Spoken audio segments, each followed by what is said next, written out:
Gold ने लगा दी है अब तक अपनी जिंदगी की सबसे बड़ी मूव। आप देखो ऐसी मोमेंट, आपको पता है गोल्ड ने इस सप्ताह में कितना बड़ा मोमेंट दिया है। लगभग लगभग अगर मैं बात करूं तो लगभग $290 का मूव, और अगर मैं इसको कैप्चर करने की बात करूं तो लगभग 2900 के आसपास का पेपर। देखो पीछे कभी जिंदगी में क्या इसने कभी इतनी बड़ी कैंडल बनाई है?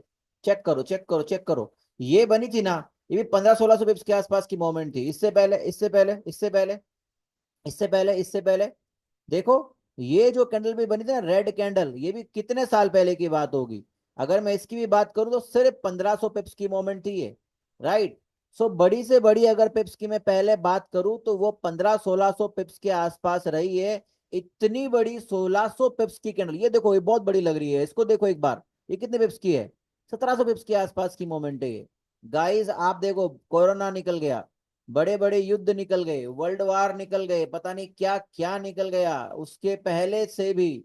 अगर आप देखोगे तो गोल्ड ने, ये देखो, अगर ये वाली जो मोमेंट है, मैं अगर इनकी भी बात करूं तो ये सबसे बड़ी मोमेंट अब तक की। अगर आप देखोगे तो ये वाली कैंडल है, और इस कैंडल ने भी 250 यानी कि लगभग 2500 पिप्स की मोमेंट दी है। यानी कि आज तक की हिस्ट्री में कभी ऐसा नहीं हुआ कि गोल्ड ने इतनी बड़ी मोमेंट दी हो जितनी बड़ी मोमेंट यहां पर इस बार गोल्ड ने दी है। सबसे बड़ी बात, क्या आप ऐसी मोमेंट कैप्चर करना चाहते हो तो देखो, आपको मेरे वीकली एनालिसिस को फॉलो करना पड़ेगा गाइस। आप देखो एक बार, यहां पे जब लास्ट वीक में मैंने एनालिसिस किया था मार्केट को, मैंने प्रिडिक्ट किया था कि ये वाला फेयर वैल्यू गैप है जहां से मार्केट जा सकता है। और आप इस एरिया को जब आप देखोगे, डे टाइम फ्रेम पे जाओगे या वीकली टाइम फ्रेम पे जाओगे, तो आपको समझ में आ जाएगा कि मार्केट एग्जैक्टली उन्हीं एरिया से उठा है। और उन्हीं एरिया से देख सकते हैं आप, ये वो फेयर वैल्यू गैप है जो मैंने मार्क किया था यहां से लेके यहां तक। और वहां से इसने अपनी लगभग लगभग $289 या लगभग 2900 पिप्स की मोमेंट दे दी है। वेल गाइस, इस वीक का एनालिसिस वीडियो शुरू करने से पहले मैं चाहूंगा कि आप हमारा जो चैनल है सब्सक्राइब कर लें फटाफट से, द आर्यन शर्मा के नाम से। और अगर आपको ये वीडियो अच्छा लगे तो कमेंट करके मुझे बताएं। आप चलते हैं फटाफट से फंडामेंटल एनालिसिस के ऊपर। गाइज ये कुछ नहीं है, कुछ नहीं है इस बार अगर मैं बात करूं तो फेड चेल पावेल स्पीच के अलावा इस पूरे फंडामेंटली अगर मैं बोलूं तो कोई बड़ा नंबर नहीं है जो बड़ा मोमेंट दे सके। बट सबसे बड़ी चीज चल रही है टेरिफ वॉर। मैं आपको समझाना चाहता हूँ ये चीजें क्यों हो रही है। कई कई लोगों को लग रहा होगा कि यार जो ट्रम्प है ना वो बेवकूफ हो गया है, वो पागल हो गया, उसका दिमाग खराब हो गया, उसको समझ में नहीं आ रहा, या XYZ। कई लोगों को ऐसा लग रहा होगा, भाई ऐसा बिल्कुल नहीं है। ट्रम्प बेवकूफ हो सकता है, उसके आसपास के बहुत सारे लोग बेवकूफ नहीं हो सकते। मैं आपको एक बहुत इंपॉर्टेंट चीज समझाना चाहता हूँ जिससे आपको क्लियर होगा। ठीक है, सारा गेम अभी चल रहा है टेरिफ वॉर का, और ये बहुत खतरनाक चीज है। अगर आपने इसको मिस कर दिया तो आप समझ लो कि ट्रेडिंग में आप बहुत पीछे चले गए। सबसे इंपॉर्टेंट चीज क्या है, डॉलर की इंडिया की अगर मैं बात करूं तो उसके अगेंस्ट में क्या प्राइस है? 85 के आसपास, 84 85, राइट। हर देश के अगेंस्ट में उसकी प्राइस है।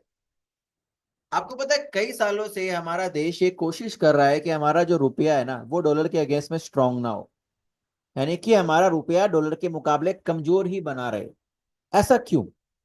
क्योंकि जब हम कोई चीज हमारे देश में बनाकर बाहर बेच रहे हैं तो हमें उसका ज्यादा दाम मिल रहा है। क्यों? क्योंकि हमारा रुपया जो है उसके मुकाबले कमजोर है।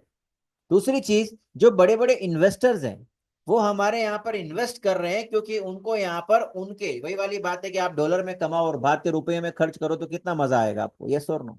लेकिन अगर आप भारतीय रुपए में खर्च करो और भारतीय रुपए में कमाओ, डॉलर में खर्च करो तो सबसे पहली चीज तो क्या है कि भारत हमेशा से चाहता था कि रुपए के मुकाबले डॉलर हमेशा मजबूत रहे, और इसलिए कभी भी डॉलर को कमजोर करने या रुपए को मजबूत करने की कोशिश नहीं की गई।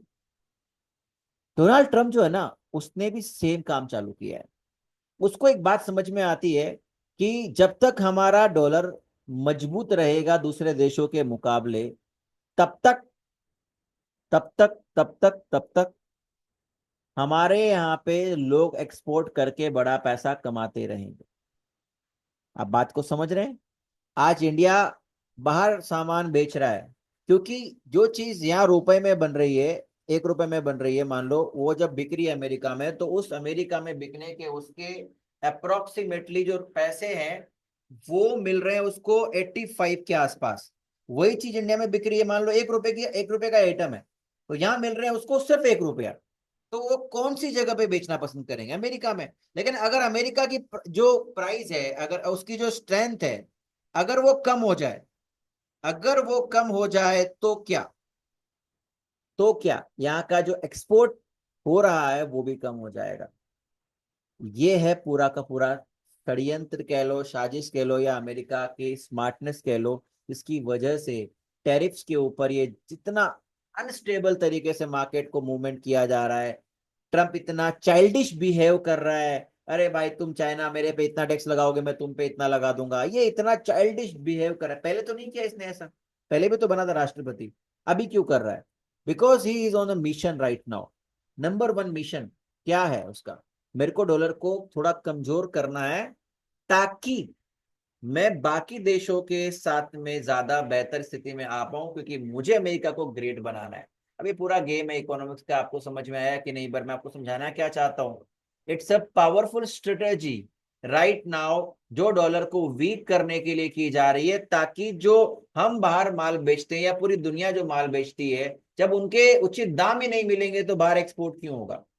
और जब चीजें अमेरिका में बाहर से आना बंद होंगी तो वो अमेरिका में बनना शुरू हो जाएंगी। सो कहीं ना कहीं एक मास्टर स्ट्रेटेजी जिसको दुनिया अभी तो नहीं समझ पा रही, लेकिन समझेगी अगले 1 1.5 साल 2 साल में, जो मुझे लगता है। लेकिन टेक्निकल बात करें तो भाई फंडामेंटल में जिस तरीके की चीजें चल रही हैं, ये तो रुकने जैसा नहीं लग रहा। अगर मैं आपको यहाँ पे एक वॉल्यूम लगाकर दिखाऊं तो आपको एक छोटी सी चीज समझ में आएगी कि ये सिर्फ वीक की कैंडल ने एक बुलिश इंगल्फिंग नहीं बनाया, बल्कि वॉल्यूम में भी एक बुलिश इंगल्फिंग बनाया है। So this will continue for sure, ये यहाँ रुकने जैसा तो नजर नहीं आ रहा। छोटी मोटी एक आध छोटी मोटी कोई कैंडल बन जाए वो अलग बात है, बट यहाँ रुकने का तो यहाँ पे नजर नहीं आ रहा। तो गाइस मैं इस वीक के लिए आपको एक रेजिस्टेंस सजेस्ट कर रहा हूँ, जो कि वीकली रेजिस्टेंस है, वो है 3272। लेकिन बहुत सारे लेवल्स में आपको शेयर करना चाहूंगा, तो मैं इसके लिए लेकर आया आपको डे टाइम फ्रेम में। पहले बात कर लेते हैं बाई की जो दिख रहा है, उसके बाद बात करेंगे सेल की जो नहीं दिखते लेवल्स। तो गाइस बाई में इसने 3 एफवीजीज, बहुत सारे एफवीजी हैं वैसे तो। एक तो यही है पूरा का पूरा, दूसरा ये वाला, और तीसरा ये वाला, फिर नीचे एक ऑर्डर ब्लॉक पड़ा हुआ है। ये छोड़ा हुआ है इसने। तो मैंने क्या किया, जब भी मार्केट कभी भी इस प्रकार की मूवमेंट दे, गजब की मारू बूजू बनाते हो मार्केट जाए, तो उस मोमेंट के लिए एक छोटा सा काम करना है कि वहीं से, वैसे तो लगाना अपने को फिर यहां से चाहिए, लेकिन अभी तक तो कंफर्म थोड़ी हुआ है कहीं से रिवर्स आने वाला है मार्केट। हो सकता है ना अगली डे की कैंडल और ऊपर बन जाए तो फिर को एडजस्ट करना पड़ेगा, हमको वहां से लेना पड़ेगा। बट जस्ट चूंकि मेरे पास आज के यही लेवल्स है, तो मैंने यहां से इसको लिया है और 2 3 बॉक्सेस मार्क किए। पहला मेरा ओटी एंट्री, जो कि आ रहा है कहां पे, एक तो इस वाली कैंडल के हाई के यहाँ पे, इस वाली कैंडल के लो के बीच में, और इसके बीच में जो एफवीजी बना हुआ है उसको कवर कर रहा है मेरा ओटी एंट्री। तो पहला मेरा लेवल मैंने बनाया बाय का, सॉरी तीसरा लेवल कहूंगा, पहला तो नहीं। यहां से एक बाय मेरी बहुत अच्छी बनती है। दूसरी बाय 0.386 से लेके 0.05 का लेवल मैंने बनाया है, जो मेरा दूसरा लेवल है। और फर्स्ट लेवल ये होना चाहिए बाई का। क्यों? क्योंकि यहाँ पे इसने फिर से इसको चेंज ऑफ कैरेक्टर डे को इसने किया, क्योंकि इसने यहाँ पे चोक बनाया था गाइस, और उस चोक को सस्टेन नहीं कर पाया मार्केट। वापस से अप ट्रेंड में इसने एक और चोक बना दिया। सो उस चोक पे वापस अगर मार्केट आता है तो डेफिनेटली वहां से ऊपर जा सकता है, क्योंकि यहाँ पे अभी भी एक फेयर वैल्यू गैप मौजूद, अभी भी यहाँ पे गैप अप मौजूद है, जो गैप अप फिल नहीं हुआ। सो ये मेरे 3 बाइंग एरिया है इस सप्ताह के, अगर मुझे मार्केट मिलता है तो। बट फिलहाल मुझे मार्केट यहां से डाउन आता हुआ नजर नहीं आ रहा, मुझे ऊपर जाता हुआ दिख रहा है। तो मुझे लगता है मंडे आपके लिए अगेन बाइंग का अपॉर्चुनिटी है, बाइंग कीजिएगा। तो मैंने यहाँ पे कुछ लेवल्स बना रखे हैं पिवट पॉइंट के जरिए, और मैंने पहले ही बताया कि मैं कैसे आइडेंटिफाई करता हूँ। इसके लिए मैंने क्या किया, 4 आवर का और वीकली रेजिस्टेंस को मैं एक बॉक्स बना रहा हूँ मेरे काम के लिए, ताकि जब मार्केट यहाँ अप्रोच करेगा मुझे पता होगा कि मुझे यहाँ पे सेल लेनी है गाइस, ठीक है। अगर मैं आपको पहले सेलिंग एरिया की रेंज की बात करूं, 76 से लेके 83 का लेवल है। ये जो R1 लिखा है ना, ये भी 1 आवर का रेजिस्टेंस था, जहां से मार्केट ने एग्जैक्ट रिवर्स किया। और इसके पहले के रिवर्स आपको पता है कितने अच्छे काम किए। सो अगला रिवर्सल क्या हो सकता है, ये वाला एरिया 3 to 8 3283 का लेवल से लेके 3273 के बीच में, आप कहीं से भी आपके लिए अगर मौका मिलता है तो आप एक सेलिंग प्लान कर सकते हो। और कहां तक वो आ सकती है आपको पता है, वो पहला टेक प्रॉफिट आपको यहां तक दे सकती है। तो अगर मैं आपको इस पूरे मोमेंट की बात करूं तो लगभग लगभग ये मोमेंट आपको मिल रही है 1000 से ज्यादा पिप्स की, ठीक है। ये अगर इसके बाद में मार्केट यहां से अगर सस्टेन नहीं करता या रिट्रेसमेंट के बाद वापस ऊपर चल, तो दूसरा जो आपका है वो लेवल है ये वाला 3304 का लेवल गाइस। अगेन अगर मार्केट आपको यहां मिलता है तो डेफिनेटली आपका पहला टेक प्रॉफिट यहां होना चाहिए, उसके बाद नीचे के एरियाज आपके लिए मौजूद है। अगर यहां पे भी मार्केट तोड़ जाता है तो क्या, ये आपका तीसरा रेजिस्टेंस है जो कि 4 आवर का रेजिस्टेंस नंबर 4 है, और ये 3341 गाइस। ठीक है, 3341, इससे ज्यादा ऊपर मेरे को मार्केट नहीं नजर आ रहा जाता हुआ इस सप्ताह में, क्योंकि हल्की फुल्की रिट्रेसमेंट भी ये कर सकता है। फिर भी मार्केट कुछ नहीं कह सकते। तो फिलहाल मैंने 3 रेजिस्टेंस लेवल मार्क कर दिए। पहला हाई पोटेंशियल सेलिंग जोन मेरा जो है वो 77 से लेके 83 के बीच। दूसरा मार्क कर लीजिए 3305 मेरा लेवल रहेगा, मैं इसको यहाँ पे मार्क कर देता हूँ गाइस। 3305 का मेरा लेवल रहेगा दूसरा वाला, ओके, ये मेरा एरिया हो गया। और तीसरा वाला जो है 3342 के आसपास का लेवल है, मैं इसको भी आपके लिए मार्क करता हूँ। फिर चलते हैं हम लोग अपनी बाइंग की तरफ, और कहाँ कहाँ से हम ढंग से बाइंग ढूंढ सकते हैं हम उसके बारे में भी बात करेंगे। 3342 का लेवल, या आप इसके आसपास का कुछ समझ लीजिएगा। और तीसरा अगर मैं रेंज बताऊं आपको तो ये सेलिंग रेंज है 77, इनफैक्ट आप ले लो 77 से लेके 83 के बीच का जो लेवल है आपके लिए एक सेलिंग एरिया के लिए बेहतरीन हो सकता है। 3273 से लेके 3283 के बीच में, ठीक है, 3283 के बीच का आपका रेजिस्टेंस लेवल है। बाइंग साइड की बात कर लेते हैं गाइस। तो अगर मार्केट आपको मॉर्निंग में मिलता है, मंडे को मिलता है, तो पहले बाइंग ही जाइएगा।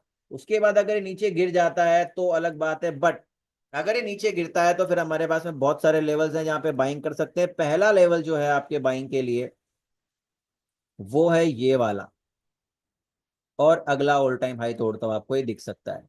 अगर ये लेवल ने ऑल टाइम हाई ब्रेक नहीं किया तो फिर ये आपका दूसरा लेवल हो सकता है जहां से आपको अगला ऑल टाइम हाई मिल सकता है। और उसके बाद में अगर नीचे आ गया तो ये तीसरा एरिया आपके पास में है जो आपको यहाँ से ऑल टाइम हाई तोड़ता हुआ दिख सकता है। लास्ट में अगर मैं आपको बताऊं तो इसके बाद में, ये मैं एक बार फिर बता देता हूँ गाइस, लास्ट में अगर ये भी ब्रेक हो जाता है तो फिर जो ये नीचे की विग्स हैं ये एक स्ट्रॉन्ग डिमांड जोन है गाइस, और इस स्ट्रॉन्ग डिमांड जोन को आप बिल्कुल मिस मत कीजिएगा। अगर आपको मार्केट मिले, go with big lot size, but on demo account, not in real account, for the next all time high guys. So ये हमारे लेवल्स हैं इस सप्ताह के। और इन सप्ताह में आपको अगर मार्केट यहां मिलता है तो आप डेफिनेटली बाइंग को प्रीफर करें। और अगर आपको सेलिंग में जाना है तो मैंने आपको अपडेट कर दिया है कहां से आप सेलिंग ले सकते हैं। अगर आपको ये वीडियो इंफॉर्मेटिव लगा हो, पसंद आया हो, तो जरूर लाइक करें। जल्दी आपको थोड़ी देर में ही मंडे एनालिसिस का वीडियो मिलेगा जहां पे छोटे टाइम फ्रेम में मैं आपको बताऊंगा कि वहां पे क्या बाय और क्या सेल हो सकता है गाइस। अपना ख्याल रखिएगा और अपनी कैपिटल को बचा के रखिएगा, क्योंकि याद रखिएगा विकेट बचा है तो रन बना लेंगे। Thank you so much.